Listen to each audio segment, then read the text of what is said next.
Nationalism. Does war and crisis stimulate it?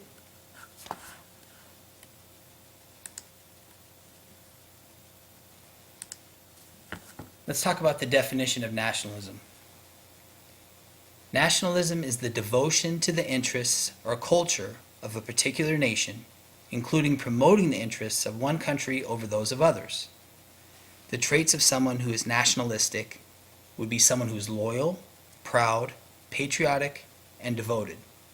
Remember those traits as we move forward. This is a picture of Pearl Harbor taken on December 7th, 1941. This picture was taken after the surprise attack by the Japanese, which prompted us to enter World War II. As you can see, there was mass devastation.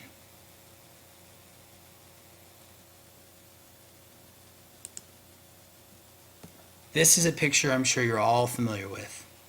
This picture was taken in New York on September 11th, 2001. This picture illustrates the terrorist attack on the World Trade Center. What do these two pictures have in common? What do these two events have in common? Both are illustrations of attacks on U.S. interests, on U.S. soil. But both events stimulated nationalism.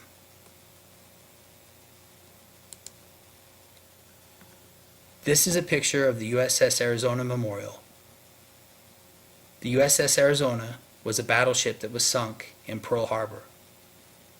Thousands of people every year come to Pearl Harbor to pay tribute to the memorial.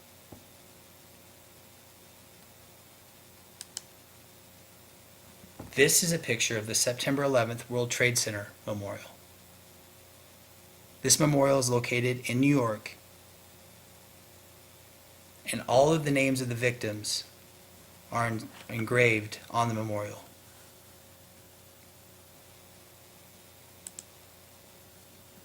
Primary sources.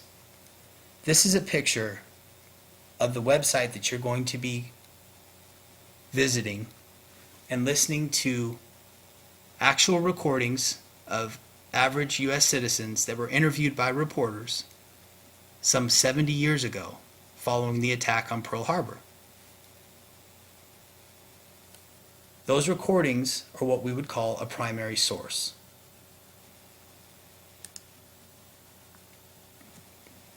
Let's talk about the difference between a primary source and a secondary source. A primary source is a material or observation that was present at the time of the historical event that you're studying. A secondary source is a material or observation that originated after the time of the event. Usually, it's better to have primary sources.